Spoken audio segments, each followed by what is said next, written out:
안녕하세요. 오늘도 이곳을 놀러와 주신 여러분들을 향해 인사를 크게 한번 올려봅니다. 즐겁고 속이 시원해지는 사연을 찾고 계신 여러분들을 위해 제가 평소에는 풀어내지 않고 속으로만 쌓아두고 있었던 저희 시댁 이야기를 살포시 꺼내보려고 합니다. 저도 한 성격 하는 덕에 당하고만 살지는 않았지만 그럼에도 불구하고 독불장군처럼 나오시는 시댁 어르신들 때문에 속이 상했던 적이 한두 번이 아니었거든요. 아무리 남편이 제 편을 들어준다고 해도 어른이 말씀하시는데 토를 단다고 툭 뱉어버리시면 저희는 합주기가 될 수밖에 없지 않겠습니까? 하지만 원래 마무리는 묵직한 한 방으로 끝내는 거라 했습니다. 제가 어떤 방법으로 저를 되찾게 되었는지 여러분들께 그 숨겨진 이야기를 들려드리겠습니다. 지금부터 어떻게 보면 경악스럽고 어떻게 보면 속이 시원한 이야기를 시작해 보도록 하겠습니다. 끝까지 함께 해주실 거죠? 저는 나름 부잣집에서 태어나 엄청난 사랑을 받으면서 무럭무럭 자랐고 당연히 고생이라는 것을 단 한 번도 하지 않고 살아왔습니다. 아주 어릴 적에 TV에 나오던 발레리나를 보고 한눈에 사랑에 빠져서 저는 발레를 배우겠다며 어머니 아버지께 엄청나게 떼를 썼고 제가 끈기가 부족한 아이였기에 엄마는 그냥 무용학원을 보내주셨습니다. 어차피 이러다가 말겠지. 뭐 한 3, 4개월 배우고 나면 재미없다고 그만두겠지 싶었는데 제가 발레 학원을 다니면서 엄청난 재능이 있다는 것을 발견하게 되었습니다. 물론 엄청난 재능이라는 게 저만 가지고 있는 것은 아니니 수많은 경쟁에서 밀리기도 했지만 저는 대한민국에서 알아주는 예술중학교, 예술고등학교 무용과를 졸업했습니다. 당연한 수순으로 저는 알아주는 무용과가 있는 대학에 진학을 했고 발레가 유명한 나라인 러시아로 유학까지 다녀오게 되었습니다. 러시아 유학을 하던 도중 운이 좋게도 러시아 무용단에 입단을 하게 되어서 발레 공연을 하며 이름을 서서히 알리기 시작했습니다. 하지만 타지에 나와 있는 것이 너무나도 외롭고 힘들었기 때문에 저는 계속 한국으로 돌아가고 싶다는 열망을 가슴 안에 품고 지내고 있었습니다. 제 주위에는 전부 한 가지 배역을 탐내는 동료들로 가득했기 때문에 보이지 않는 경쟁이 쉼없이 계속되었고 마음 낼 곳이 하나 없는 곳이라 너무나도 지쳐가게 되었습니다. 한국으로 돌아오기로 몇 번이나 마음을 먹었다가도 여기서 제대로 자리를 잡아야 경쟁이 치열한 국립발레단에 들어갈 수 있었으므로 참고 또 참아내게 되었죠. 그러던 도중 한국에서 온 남편을 만나게 되어 연애를 시작했고 저는 남편을 따라서 한국으로 돌아와 결혼식을 올리게 되었습니다. 한국에서도 쉬지 않고 발레단의 문을 두드린 덕분에 저는 발레리나라면 누구라도 가고 싶어하는 국립발레단에 들어가 메인으로 서기도 하면서 승승장구를 하며 지내고 있었습니다. 남편의 집 또한 저희 집 못지않게 부유한 집안이었기 때문에 시댁에서도 친정에서도 저희 사이를 반가워하셨고 덕분에 평화로운 나날들을 보내고 있었습니다. 하지만 평화가 계속되고 행복이 지속되면 그만큼 큰 시련이 온다는 이야기가 있지 않겠습니까? 저에게 악재가 겹치고 겹치게 되었습니다. 저희 아버지는 사업체를 운영하고 있었는데 분명 아무런 문제가 없었던 상품들에 문제가 생기기 시작하면서 전량 리콜 사태가 벌어지게 되었습니다. 아버지께서는 아무런 예고 없어 벌어진 일에 문제를 해결하기 위해서 잠도 제대로 주무시지 못할 정도로 바쁘게 뛰어다니기 시작하셨습니다. 하지만 공장 상황은 나아지지 않았고 아버지께서는 갑자기 떠안게 된 부채에 이리저리 돈을 빌리러 다니기 시작하셔야 했습니다. 은행에서 돈을 대출받을 수 있게 된 아버지는 1차적인 공장 부도를 넘긴 뒤 서둘러 빚을 갚기 위해 신제품을 출시하게 되었습니다. 그런데 그 물건에서도 문제가 발생되는 바람에 또다시 한바탕 피바람이 불기 시작했습니다. 공정 과정에서 문제가 발생되어 버린 것입니다. 신제품은 드라이기였는데 불이 난다는 신고가 접수가 되면서 고객센터가 난리가 나게 되었고 결국 뉴스까지 소개가 되면서 소비자들이 물건을 사용하지 않게 되었습니다. 폭발 사고가 날 뻔해서 아주 큰일이 나는 줄 알았다. 전선이 합선이 되어서 감전이 되는 줄 알았다 하는 고객들의 말도 안 되는 인터뷰까지 고스란히 전파를 타게 되었습니다. 물론 불꽃이 일어나서 드라이기 작동이 멈춘 일은 있었지만 폭발이라든지 합선에 대한 일은 신고 접수된 부분이 없었습니다. 하지만 사람들은 자극적인 것에만 집중을 하기 시작했고 당연하게도 아버지의 사업은 한순간에 쓰러지게 되었습니다. 정말 치사하게도 은행에서는 아버지의 사업이 크게 무너져 내리기 시작하니까 투자금을 회수하겠다면서 이자까지 한 번에 갚아달라고 아버지를 옥죄기 시작했습니다. 아버지는 갑자기 들어온 투자금 회수 압박에 정신을 차리지 못하셨고 잠시 자포자기한 틈을 타 부도까지 맞이하게 되었습니다. 부도에서 끝이 났더라면 다행인데 양심적으로 회사를 운영하셨던 아버지께서는 오랜 시간 함께 일한 직원들이 한 푼도 받지 못하고 실직하게 되는 것을 그냥 보지 못하셨습니다. 공장 부도로 인해서 축소되었던 직원들의 특근비와 퇴직금, 그리고 월급까지 챙겨주시는 바람에 아버지는 쓸데없는 빚까지 더 지게 됐습니다. 아버지께서는 일이 이렇게 된 부분에 있어서 다시 한번 조사를 하기 시작하셨고 혼자서 갖은 무시를 다 당하시면서도 꿋꿋하게 진상을 밝히길 원하셨습니다. 결과적으로 아버지 밑에 계시던 임원 중 한 분이 거래 대금을 중간에서 횡령을 했던 게 가장 큰 이유였다는 것이 밝혀졌습니다. 공장을 계약하는 과정에서 뒷돈을 챙겼으며 단가보다 훨씬 저렴하게 물건을 뽑아내야 했기에 하자가 있었다는 것을 알게 되었습니다. 아버지께서 모든 걸 알게 되었을 때는 그 임원은 이미 해외로 도망을 간 뒤였고 흔적을 지우고 사라진 탓에 아버지가 모든 빚을 떠안게 되었습니다.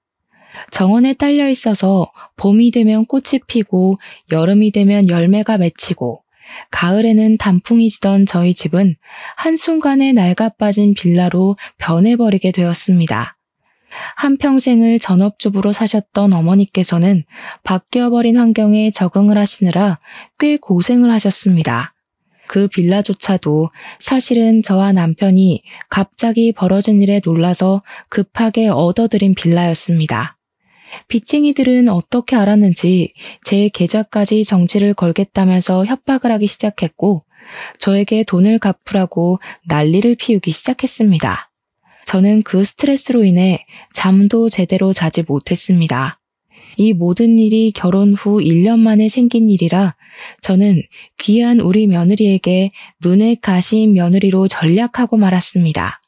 집안이 꽤 이름 있는 작은 가전들을 만들어내는 사업을 하고 있었기에 본인 아들이 제 덕을 좀 볼 수 있겠거니 하고 생각을 했었는데 집이 갑자기 망해버렸으니까요. 저에게 할 줄 아는 거라고는 춤추는 거밖에 없는데 앞으로 그 빚을 갚아내며 어떻게 먹고 살 거냐면서 무시를 하기 시작하셨습니다. 저는 솔직히 어안이 벙벙했죠. 결혼할 당시만 하더라도 우리 며느리가 알아주는 발레리나다, 복덩어리다 하시던 분들이 집이 무너져 내리니까 완전히 달라진 태도를 고수하셨으니까요. 시부모님께서 그런 이중성을 보여주실 거라고는 생각도 못했었기 때문에 저는 반전 영화를 본 것 마냥 놀랐습니다. 하지만 그런 시련을 겪는 중임에도 불구하고 우리 남편이 정말 사랑으로 저를 감싸 안아주고 든든하게 저를 지켜주었다는 것입니다. 제가 스트레스로 잠을 이루지 못할 때마다 옆에서 뜬 눈으로 이야기를 나눠주며 제가 겪은 아픔을, 힘듦을 보듬어 주려고 노력해 주었기에 저는 남편을 의지하며 버텨낼 수 있었습니다. 거기다가 변해버린 환경에 적응을 하지 못하고 계속해서 현실을 부정하며 우울증에 시달리시던 저희 어머니를 챙겨준 사람이 제 남편이었거든요. 저는 그런 남편에게 자극을 받아 다시 일어설 수 있었고 공연에 매진하여 하루빨리 아버지의 빚을 덜어드리고 싶은 마음뿐이었습니다. 제가 열심히 노력하는 거에 비해 성과가 미미하던 어느 날, 저는 인생에서 가장 불행한 경험을 하게 되었습니다. 바로 제가 공연 리허설 무대를 하고 있다가 사고를 겪게 된 것이었습니다. 계속된 빚 압박에 불면증을 겪게 되면서 며칠 내내 잠을 제대로 자지 못해 수면 부족으로 컨디션이 무척이나 저조한 상태였습니다. 전날 밤에도 역시 잠을 1시간도 채 자지 못해서 남편이 이번 공연에서는 사정을 이야기하고 다른 사람과 역할을 바꾸는 것이 어떠냐고 조언을 했지만 저는 욕심을 부렸었습니다. 그깟 잠 따위 자지 않아도 충분히 몸이 기억하기 때문에 할 수 있다고 생각하고 리허설 무대에 들어가게 되었는데 파트너와 합을 맞추다가 삐끗하게 된 것입니다. 발목이나 발가락을 다쳤더라면 오히려 상관이 없었을 텐데 리프트라고 하는 남자 무용수가 여자 무용수를 들어올리는 동작을 하다가 균형을 잃게 된 것입니다. 남자 무용수의 팔 힘으로 버텨야 하는 동작이었는데 제가 균형을 제대로 잡지 못하니 그대로 위에서부터 추락을 하게 된 것입니다. 하필이면 바닥에 안전매트 없이 리허설을 하고 있었고 제가 떨어지는 과정에서 몸을 비트는 바람에 꼬리뼈와 허리로 무대 장치의 충격을 고스란히 흡수하게 된 것입니다. 너무나도 갑작스럽게 일어난 큰 사고에 현장에 있던 관계자들은 물론이고 저까지도 너무 얼이 빠져버렸습니다.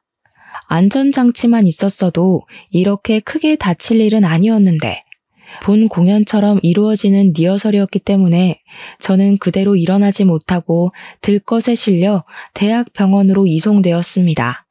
긴급 수술이 필요하다는 의사의 말에 공연은 당연히 다른 배우가 서게 되었고 저는 허리와 꼬리뼈를 재건하는 수술을 받게 되었습니다. 보통은 리프트 동작을 하다가 낙하사고를 당해도 그 정도까지 다치지는 않는데 제가 스트레스로 인해 살이 너무나도 빠져있는 상태였었죠. 누워있는 상태로 허리를 비틀며 떨어진 탓에 꼬리뼈 부분이 정통으로 충격을 받게 된 것입니다. 허리는 살짝 금이 간 정도였지만 꼬리뼈가 좋지 못한 상태로 부러진 탓에 저는 수술 후에도 재수술이 필요하다는 소견을 받게 되었고 재활치료도 받아야 한다고 했습니다. 그래도 무용하는 데는 문제가 없겠지 하며 혼자 긍정적으로 생각을 했지만 재활치료도 1년 이상 걸린다는 말에 점점 불안한 마음을 가지게 되었습니다. 2차례의 수술 끝에 3개월이 지나고 나서 첫 재활훈련에 들어가게 되었는데 그때까지도 저는 제대로 걷질 못해서 휠체어를 타고 이동을 해야 했습니다. 당연히 제 모습을 보고 부모님께서는 하염없이 눈물만 흘리셨죠. 그 오랜 시간 무용을 하면서 이렇게까지 다쳤던 적이 단 한 번도 없었으니까요. 반면 시댁에서는 난리가 나도 그렇게 난리가 날 수 없었습니다. 이대로 못 걷는 건 아니냐, 무용도 더 이상 못하는 것 아니냐고요. 거기다가 가진 게 하나도 없는 인간인데 몸뚱어리까지 병신되면 우리 아들이 수발을 들어야 하는 거 아니냐, 그 꼴 못 본다고 상처를 주셨습니다. 마지막으로 병문안을 오신 것도 제가 2차 수술을 마친 직후였는데 제가 눈을 뜨자마자 혀를 끌끌 차면서 마음에 드는 게 하나도 없다고 하시고는 가버리셨습니다. 시댁에서는 남편을 붙잡고 진지하게 이혼을 하라고, 저러다가 진짜로 못 걷게 되면 어떻게 하려고 하냐며 닥달을 하셨다고 하더라고요. 하지만 남편은 그런 시부모님에게 정색을 하고는 어떻게 아픈 사람을 두고 이혼하라는 말을 할 수 있냐면서 화를 냈다고 했습니다. 평생의 반려자로 생각하는 사람이 아프면 그럴수록 자기가 더 힘이 되어 주어야 하는 것 아니냐고요. 제가 설사 무용을 2번 다시 하지 못한다고 해도 우리 부부가 먹고 사는 데엔 아무 문제도 없다면서 시부모에게 2번 다시 그런 말을 꺼내지 말라고 했습니다. 돈이 많으면 베풀면서 살아야 하는 게 세상의 순리고 우리 와이프 재활하는 데 도움을 줄 생각을 해야지. 2분 다 너무하신 거 아닙니까? 어떻게 사람이 한순간에 무너지자마자 이혼을 하라는 이야기를 아무렇지도 않게 하실 수가 있어요. 반대로 제가 지금 우리 와이프와 같은 상황이라면 부모님께서는 그런 수모를 겪고도 2다리 뻗고 주무실 수 있을 것 같습니까? 시부모는 그 말에 아무런 대답도 못 하셨다고 해요. 물론 우리 남편이 아깝긴 아깝죠. 남편은 제약회사 신약개발연구실에서 일을 하는 사람이었는데 능력이 참으로 출중한 사람이었습니다.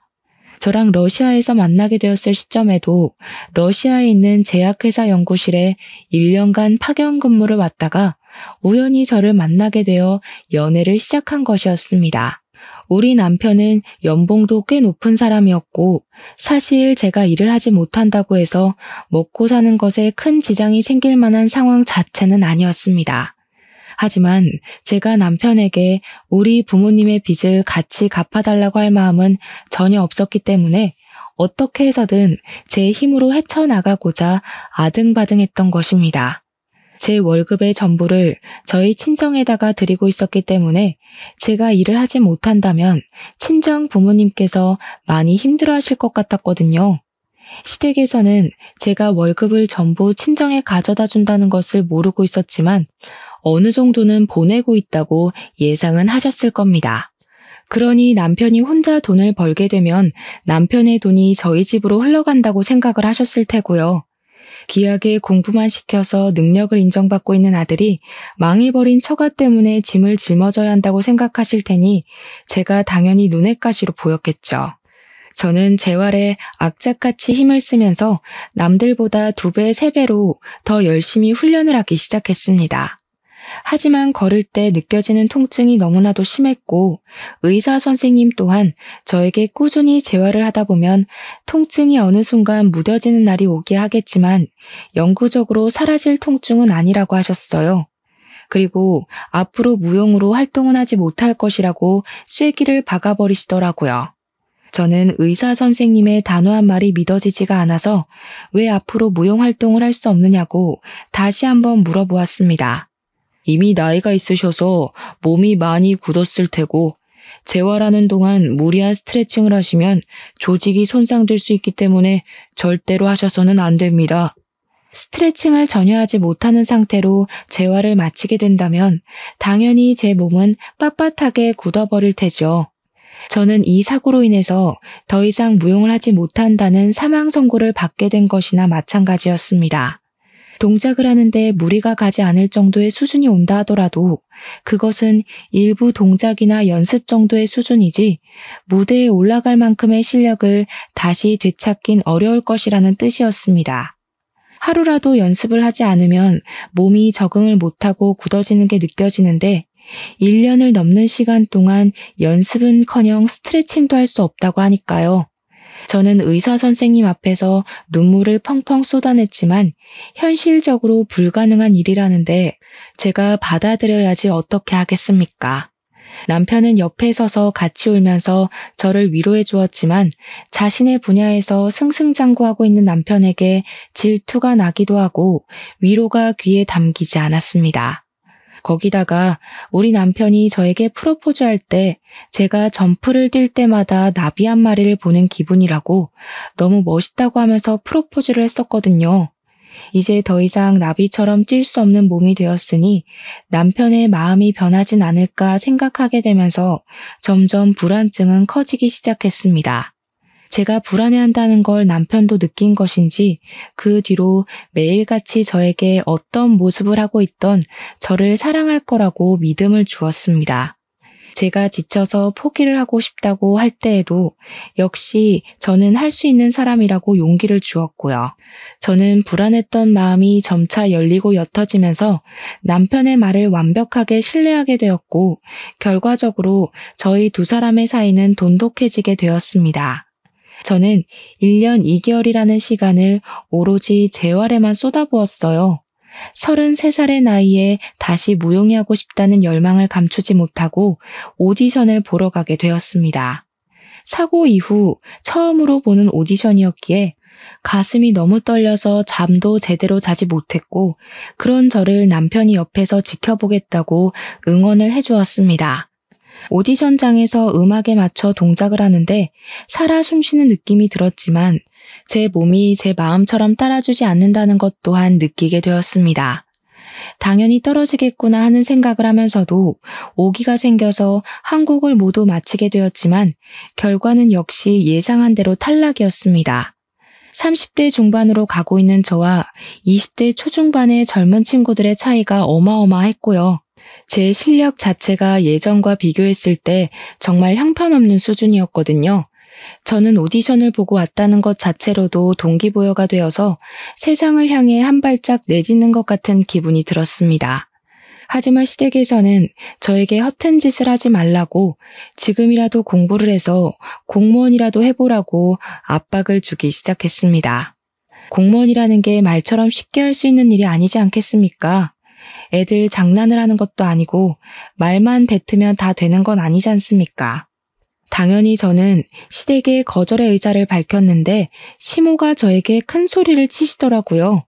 그러면 그거마저 하지 않으면 평생 우리 아들한테 기생해서 살 거야? 제가 무슨 벌레인가요, 어머님? 기생이라뇨. 제가 다치고 싶어서 다친 것도 아닌데 그때부터 지금까지 정말 너무하시네요. 말이라도 수고했다고 못해주세요. 저도 재활치료하느라 힘들었어요. 이대로 걷지도 못하게 될까봐 불안해서 잠도 못 잤다고요. 아유, 드세다 드세. 어디 시어머니한테 말 대답을 하니? 너 우리 아들한테도 그렇게 이야기하고 쥐잡듯이 잡는 건 아니지? 시모는 그냥 모든 것이 마음에 안 든다는 식으로 말씀을 하셨고 저는 그런 시모를 무시하기 시작했습니다. 어차피 남편 앞에서는 한마디도 못하시는 분들이었기에 시모와 통화를 하든 시댁에 가든 저는 남편 옆에서 떨어지지 않았습니다. 그러니 시모도 저에게 잔소리를 하지 못했고 저에게 상처 주는 행동도 하지 못하셨습니다. 처음부터 이렇게 해야 했는데 제가 너무 뒤늦게 한 거죠.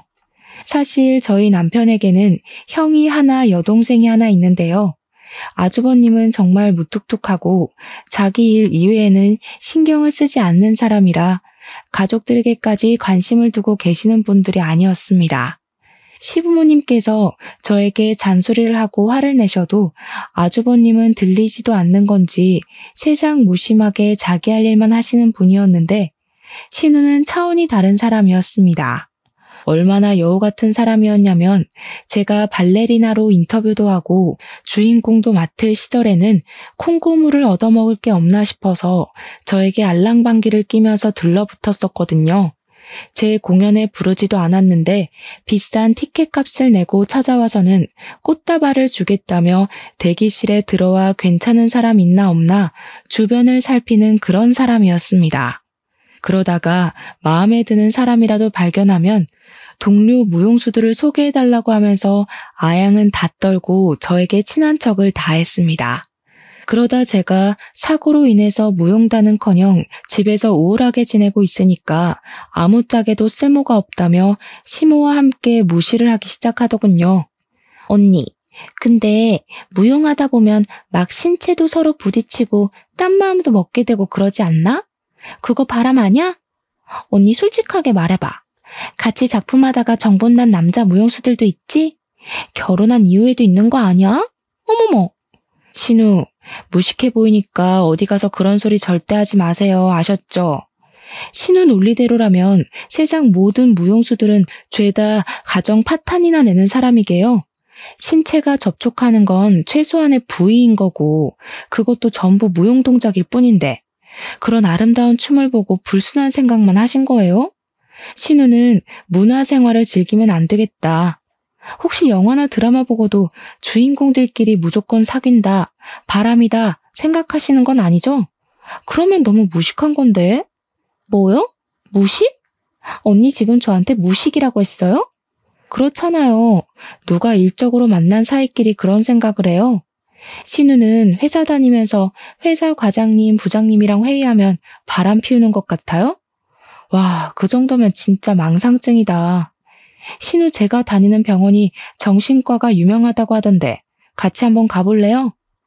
시모야 우더른이니까 저렇게 함부로 말을 할 수 있지만 신우는 저보다 어린데 굳이 제가 당하고 있을 필요가 없지 않겠습니까?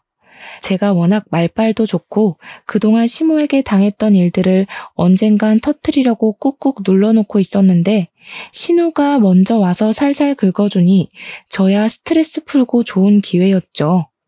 하지만 신우는 저에게 당한 것이 분했던 건지 저를 한 방 먹이고 싶어서 그러는 건지 쉬지 않고 시비를 걸어왔고 그때마다 저는 웃으면서 신우의 속을 뒤집어 놓았습니다. 언니는 정말 좋겠다. 이제 집에서 놀고 먹을 텐데 부러워서 어떡해? 난 능력을 인정받아서 승진을 했는데 그러니까 여유 시간이 하나도 없지 뭐야. 그냥 나도 시집이나 잘 가서 언니처럼 집에서 빨래하고 설거지하고 청소하면서 살면 너무너무 좋을 텐데. 그러니까요, 신우. 시집을 잘 가야 저처럼 집에서 집안일하며 여유도 부리고 할 텐데. 신우는 시집을 잘 갈 수 있으려나 모르겠어요. 능력 인정받았을 때 가치를 올려둬야 나중에 저처럼 편안하게 살죠. 신우는 지금부터 열심히 노력해야 되겠다. 진짜 얼마나 약을 잘 올리는지 화가 나는데 화를 내면 좀생이처럼 보이게 만드는 재주가 있더라고요. 그래서 저도 살살 약을 올리면서 신우 속을 긁었습니다. 정말 피는 못 속인다고 신우가 왜 시모 딸인지 절절하게 알게 되었거든요. 성격이 둘이 똑같은데 어디 가서 말 안 해도 모녀지간인 게 티가 나더라고요. 저도 지지 않고 맞받아치기 시작하니까 시모도 신우도 대놓고 욕도 못하고 끙끙 앓기만 하고 있었습니다. 그러다 둘이 건수를 잡은 건지 하루는 저를 불러내더라고요. 이번에는 어떤 걸로 저를 뒤집어지게 만들려고 하나 혼자 시댁에 가면서 걱정을 했는데 아니나 다를까 이제 슬슬 아이를 가지라고 하더라고요. 너도 이제 일을 쉬고 있으니까 아이를 가져야지 않겠니? 원래 집안이 복작복작할수록 복이 들어오는 거다. 하지만 저랑 남편은 처음 결혼을 약속했던 그날부터 지금까지 변함없이 딩크족으로 살기로 했었거든요. 저희 둘 다 아이를 별로 좋아하지 않기도 했고 한 사람의 인생을 책임져야 한다는 것이 부담스럽게 느껴지기도 했고요. 무엇보다 제가 무용을 했던 사람이었잖아요. 무용수에게 임신과 출산은 몸이 엄청나게 망가지는 일이나 다름없었죠. 골반부터 시작해서 온몸의 뼈가 다 열리고 장기의 위치가 바뀌니까요. 남편도 제가 무용을 얼마나 중요하게 생각했는지 잘 알고 있는 사람이었기에 딩크로 사는 것에 동의를 해주었고 그 마음은 지금까지 변치 않았습니다. 그런데 시댁에서는 이제 제가 바깥 활동을 하지 않으니까 아이라도 가져서 집안의 보탬이 되라고 이야기를 하는 것이었습니다. 이거 내가 아주 유명한 곳에서 지어온 아기가 들어서는 한약이야. 이 약 먹으면서 꾸준히 노력하면 건강한 아이를 출산한다고 하더라. 시모는 저에게 애가 잘 들어서는 약이라면서 하루에 한 번씩 꼬박꼬박 챙겨 먹으라고 비싼 거라고 엄청나게 생색을 내더라고요. 그런데 제가 뼈 수술 이후에 계속해서 칼슘제와 병원에서 처방받은 약을 먹고 있었는데 약과 약이 충돌해서 어떤 부작용이 생길지도 모르는데 어떻게 먹겠습니까? 어머님, 제가 지금 병원에서 처방받아서 먹고 있는 근육약이랑 칼슘제가 있어요. 약을 먹는 중이라 이 한약을 먹기엔 좀 걱정이 되네요. 거기다가 제가 먹고 있는 약을 끊기 전까지는 임신도 해서는 안 된다고 하셔가지고 좀 어려울 것 같아요. 언니, 내가 의심만 하고 있다가 지금 와서 좀 확신이 드네? 언니 혹시 불임 아니야? 불임인 거 속이고 결혼해서 이런저런 핑계대고 임신 못한다고 하는 거지. 그 말을 하는데 시모도 순간 도끼 눈을 뜨고 저를 쳐다보더라고요. 제가 무슨 불임 아닌 걸 증명하려고 낳기 싫은 아이를 낳아야 하는 것도 아니고요. 슬슬 짜증이 확 나는데 여기서 애둘러 넘어갔다가는 불임으로 확정이 날 것 같고 아니면 애를 가지라고 계속 이야기를 들을 것 같더라고요. 마음대로 생각하셔도 저는 상관없긴 한데 저희 부부끼리 상의하고 아이를 갖지 않기로 결정한 일이니 존중을 해주셨으면 좋겠습니다. 그리고 지금 제가 먹고 있는 약이 임신해서는 안 되고 임산부가 먹어도 안 되는 약이라는 건 병원에 가서 물어보셔도 맞다고 하실 거예요. 시모에겐 제가 한 말의 의미가 제대로 들리지 않았는지 불임에 꽂혀가지고 퇴근하는 남편을 불러다가 진짜 제가 불임이냐고 몇 번이나 물어봤다고 하더라고요. 하자 있는 여자랑 결혼한 거 아니냐고, 제가 불임이라서 어쩔 수 없이 아이를 가지지 못하는 건 아니냐고요. 우리 아들에게 문제가 있을 리가 없는데 아이를 가지지 않는다는 게 수상하다면서 남편이 하지 말라고 짜증을 내는데도 계속 부림부림했대요. 남편이 버럭 소리를 지르면서 그만하라고 그런 거 아니라고 이야기를 하는데 신우가 글쎄 남편에게 대놓고 그랬다는 겁니다. 제가 무용을 한답시고 러시아에 유학도 다녀오고 남자 무용수들이랑 들러붙어서 춤을 추고 하는데 몸을 함부로 써서 임신을 못하는 거 아니냐고요. 정말 선 넘은 발언이었죠. 남편이 그 말에 눈이 완전히 돌아버려서 신우의 뺨을 가차없이 날렸다네요. 얼굴이 짝소리와 함께 돌아간 신우는 순둥이 같던 남편이 자기 얼굴을 쳤다는 거에 충격을 받았고 시모도 너무 놀라서 악소리도 내지 못했대요. 남편이 씩씩거리면서 신우한테 삿대질을 하면서 경고를 했다고 합니다. 왜 우리 와이프한테 문제가 있을 거라고 생각해? 내가 불임이야, 내가 애를 가지지 못해서 우리가 딩크족으로 살기로 협의를 본 거라고. 너 한 번만 더 너네 새언니에 대해서 그딴 소리 퍼뜨리고 다녀봐. 그 다음부터는 뺨으로 안 끝나. 말이 끝나기 무섭게 신우가 뺨을 부여잡고 아프다고 엉엉 울기 시작했대요. 얼마나 세게 쳤는지 손가락이 그대로 남았다고 하더라고요. 시모도 애는 왜 때리냐며 남편한테 한 소리를 했다고 하는데 남편은 시모에게도 지지 않고 형이 있는데 대를 왜 자기가 이어야 하냐고 사자후를 내뱉었대요. 남편은 저랑 둘이서 평생 행복하게 사는 게 꿈이라고 가족관계에 왈가왈부하지 말라면서 시모가 저에게 주려고 했던 한약을 다 버렸대요. 하나하나 포장된 약을 가위로 다 뜯어서 싱크대에 부어버리니까 시모가 그게 얼마짜리인 줄 알고 버리는 거냐고 악을 썼다네요. 남편은 얼마짜리인지가 뭐가 중요하냐, 맥을 짚어서 개인에게 맞춘 약도 아닌 걸 보면 공장에서 찍어낸 거나 다름없을 거라고 한 소리 하고요. 2번 다신 이런 거 보내지도 말라면서 다음에 또 이런 일이 있으면 그때는 집도 이사가고 번호도 바꿔버릴 거라고 도리어 협박을 한 거죠. 남편이 제가 없는 자리에서 한바탕 난리를 친 덕분에 시모도 신우도 한동안은 저에게 연락도 하지 않고 속도 뒤집어 놓지 않더라고요. 그날 집을 나오는 남편이 눈을 부라리면서 전화하지 마! 라고 외친 덕분이라며 저한테 잘했지 하는데 잘했다 해줬습니다. 근데 시댁에서 그 난장판을 피우는데 아주버님도 자리에 계셨다고 하더라고요. 자기 여동생이 뺨 맞고 시모가 바락바락 소리를 지르는데도 눈 하나 깜빡 안 하더래요. 남편이 집에 간다고 나오니까 그제야 잘 가라고 인사 한마디 한 게 끝이라는데 그 이야기를 듣고 아주버님도 진짜 대단하다 싶었죠 뭐. 그렇게 평화로운 시간을 보내던 도중에 저와 함께 같이 공연을 했던 무용 선배에게서 오랜만에 연락이 왔습니다. 제가 살고 있는 동네에 무용학원을 열게 되었는데 제가 일을 하지 않고 있다는 소식을 들었다면서 강사로 일을 해볼 생각 없냐고 물어보더라고요. 꾸준한 재활을 통해서 공연을 2-3시간 올리는 것은 무리가 있지만 웬만한 동작은 다 할 수 있었기에 냉큼 하겠다고 답장을 보냈습니다.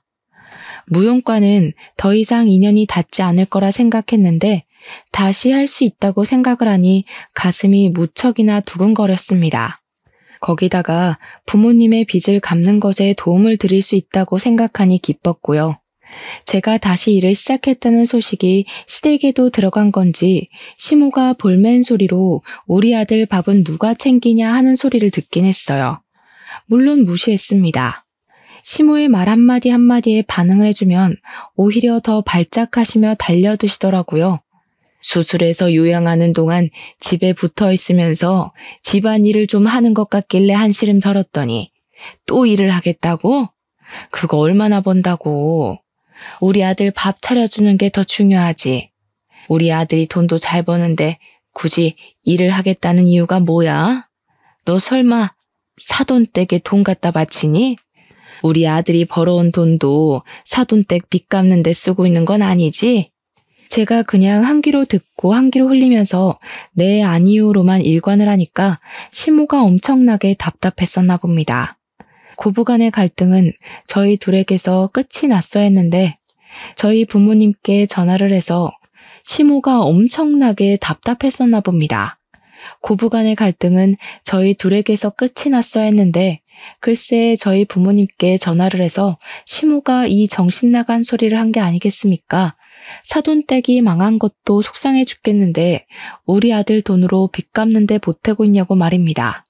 저희 부모님께서도 그 말을 듣고 속상하셨는지 저에게 돈을 보내지 않아도 된다고 본인들이 스스로 갚을 테니 걱정 말라고 하시는데 제가 너무 열이 받아서 참지 못하겠더라고요. 남편에게 이야기를 하고 시댁에 찾아가서 뒤집어 엎었습니다. 지금 우리 부모님께 전화해서 뭐라고 하셨다고요? 우리 아들 돈으로 빚을 갚네 마네. 우리 집 빚 갚는데 남편 돈 한 푼도 들어간 거 없습니다. 제가 벌어서 제 돈으로 갚아드리겠다는데 어머님이 왜 참견하세요? 나중에 어머님도 폭삭 망하면 제 돈 쓸 생각 하나도 하지 마세요. 지금 어머님께서 먼저 선 넘으신 거니까 저도 절대로 가만히 있지 않겠습니다. 제가 와다다 큰 소리로 쏟아내니까 시모도 당황했는지 아무 말도 못 하시더라고요. 그날 이후 냉전 상태에 돌입해서 시댁의 발길을 한 6개월 정도 끄는 것 같았습니다. 그런데 정말 황당한 소식을 듣게 된 거죠. 아주버님께서 상견례를 했다는 겁니다. 저랑 남편만 빼고요. 아주버님이 남편에게 전화를 해서는 왜 우리 부부는 상견례에 오지 않은 거냐고 물어봤다는데 뭘 알아야 가죠. 들은 게 없어서 못 갔다고 했습니다. 그렇게 기막혀 하고 있는데 신우가 저한테 전화를 해서는 또 속을 뒤집는 게 아니겠습니까? 언니, 이제 큰일 났다. 첫째 올키로 올 사람이 어마어마한 능력자라서 우리 엄마 아빠 둘 다 뿅 갔잖아.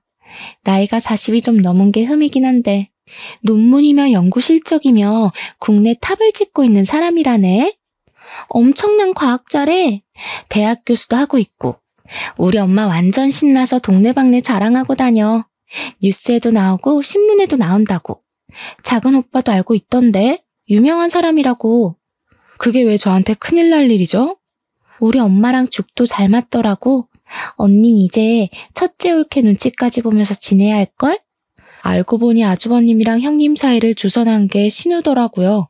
신우의 회사에 자문으로 온 형님께 들러붙어서 친하게 지내다가 아주버님이랑 소개팅을 시켜준 것이었습니다. 신우도 승진을 하려면 백이 든든해야 한다고 형님에게 들러붙었던 건데 가족으로 묶이게 되었으니 자기 뒷배를 봐줄 사람이 생겼다고 엄청나게 신이 난 것이죠. 저희 부부 없이 진행된 상견례 이후 결혼 날짜가 확정이 되고 좋든 싫든 가족으로 엮이게 되었으니 형님을 소개해주겠다고 결혼식 며칠 전에서야 저희 부부를 부르더라고요. 큰애는 말이야, 조실부모하고 힘들게 자랐음에도 불구하고 자기 일을 어찌나 똑부러지게 하는지 걱정이 하나도 없어. 망한 사돈보다야 차라리 없는 게 낫다는 걸 이제서야 알게 되었다니까. 그 말에 남편이 빈정이 확 상했는지 벌떡 일어나서 집에 가자고, 여기 더 있어봐야 좋은 소리도 듣지 못할 텐데 하더라고요. 그래도 인사는 하고 가야 하지 않겠냐고 저도 기분이 팍팍 상했지만 형님 되실 분의 얼굴을 보면서 억지로 웃으면서 안녕하세요 하고 인사를 했습니다. 그런데 형님 되실 분이 제 얼굴을 너무 빤히 쳐다보는 게 아니겠습니까? 눈 한 번 깜빡거리지 않고 제 얼굴을 뚫어지게 보더라고요. 시모가 제 욕을 얼마나 했으면 이렇게 무례하게 인사도 받아주지 않고 제 얼굴을 보는 걸까 싶어서 고개를 돌리려고 하는데 제 손을 딱 잡는 겁니다. 혹시 김철현 사장님 따님인 김혜나 씨 맞으세요? 네. 저희 아버지를 어떻게 아세요? 아니, 어떻게 이런 인연이. 김철현 사장님은 잘 지내고 계세요? 제 은인이나 다름없는 분이세요. 시부모도 아주버님도 신우까지도 모두 궁금해하면서 형님을 바라보자 형님이 이야기를 하기 시작하셨거든요. 저희 아버지께서 사업을 한창 열심히 하실 때 부유할수록 남에게 도움을 주면서 살아야 한다고 하셨었거든요. 보육원에서 제대로 된 교육을 받지 못함에도 불구하고 똑똑한 아이들을 위해 후원을 하시고 사교육도 시켜주시고 대학 등록금까지 지원을 하셨었습니다. 형님께서 자신이 거기에 선발이 되어서 공부만 할 수 있게 많은 지원을 받았던 학생이라고 덕분에 돈 걱정 없이 정말 제대로 된 교육을 받았다고 하시는 겁니다. 본인에게는 은인이자 부모님 같은 분이라는 거예요. 자기가 대학원을 졸업하고 해외 프로그램에 선발이 되면서 연구실에 가게 되었는데 그 타이밍에 저희 집이 부도가 난 거죠. 너무 먼 곳에 있어서 한 번도 찾아뵙지 못하고 시간을 보냈는데 한국에 돌아오고 나서 저희 집이 살던 집에 찾아가니까 이미 이사를 가고 없었다는 겁니다. 물어물어 찾아보려고 했지만 소식을 전혀 들을 수 없었다고 눈물까지 찔끔 흘리시는 게 아니겠습니까? 저에게 너무너무 감사한 분이라면서 이렇게 가족이 될 수 있어서 기쁘다고 저희 집에도 인사를 드리러 가고 싶다고 하더라고요. 시무랑 신우는 완전히 벙찌게 되고 아주버님은 갑자기 남편 옆에 찰싹 붙어서 사돈분이 엄청 대단하신 분이었다고 말을 꺼내시더라고요. 존경받아 마땅하신 분들이셨네. 사돈 어르신들이. 그런 일을 웬만한 마음으로 하기 어려운 건데 근데 우리 엄마랑 너는 그것도 모르고 그렇게 재수씨 구박을 한 거야?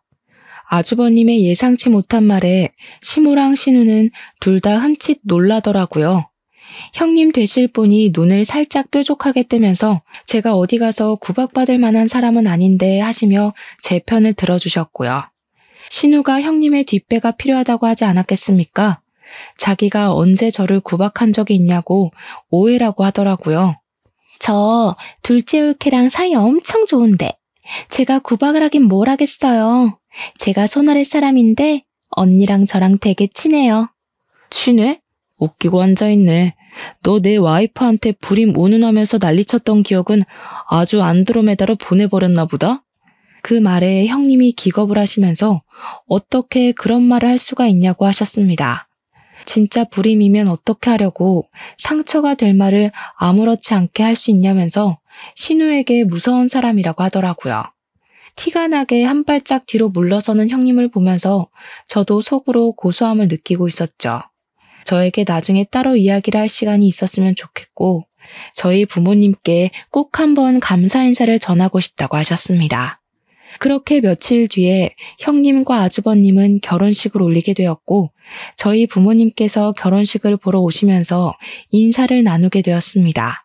저희 부모님이 등장하자마자 형님 눈에 시부모님은 꽂아놓은 보릿자루가 되는데 얼마나 웃기던지 남편이랑 저랑 뒤에서 몰래 웃었죠. 아주버님은 결혼을 한 이후에 완전히 제 남편이랑 짝짝꿍이 맞은 건지 저랑 형님을 시기하는 시무와 신우에게 잔소리를 퍼붓기 시작했습니다. 이렇게 애처갈 줄은 상상도 못했는데 저와 남편은 아주버님의 변한 모습에 형님이랑 천생연분은 맞나보다 하고 생각하게 되었죠. 신우와 시모는 그 뒤로 유독 제 눈치를 더 보면서 살게 되었는데 형님이 저희 아버지에게 본인이 보유 중이던 특허 기술의 독점 사용권을 넘겨주었기 때문이었습니다. 아버지의 사업이 어떻게 잘못되게 되었는지 사정을 전부 들으신 형님이 다시 한번 일어서보자 하시며 신기술의 특허 기술 독점권을 사용할 수 있도록 계약을 해주셨거든요. 기술 투자를 받을 수 있는 부자처도 알아봐 주시고 아버지께서는 다시 소량이지만 공장을 가동할 수 있게 되었습니다. 그 이후에 형님이 언론 인터뷰에서 홀리듯이 아버지와 인연을 이야기했고 방송을 챙겨본 시청자들의 심금을 울린 이야기였는지 아버지의 상품이 인터넷에 막 올라오기 시작했습니다. 저렇게 남을 위해 아낌없이 베푼 사람들에게 돈으로 혼쭐을 내줘야 한다면서 말입니다. 아버지께서는 형님 덕분에 좋은 투자처를 만나서 작은 공장 하나를 가동하다가 3년이 지난 지금 투자금을 모두 갚고 빚 또한 갚아낼 수 있을 정도로 성공하게 되었습니다. 덕분에 집안이 망했다고 저를 구박하던 시모도 더 이상 저를 구박할 수 없게 되었고 제 눈치만 보고 계시게 됐죠. 저랑 형님은 시댁에서 고개를 빳빳하게 들고 다니며 신우에게 가끔 면박을 주면서 그렇게 지내고 있습니다. 겹경사로 형님은 시험관 시술을 통해서 쌍둥이를 임신하게 되었는데 덕분에 저희에게 아이를 낳으라는 압박 또한 사라졌고요. 저희는 시댁에 다시 한번 딩크족으로 살겠다고 선언하고 아무런 간섭 없이 행복하게 살았답니다. 비온 뒤에 땅이 굳는 것처럼 단단하게 저와 남편, 앞으로도 건강하게 살겠습니다. 끝으로 제 사연을 들어주신 여러분, 정말로 감사드립니다.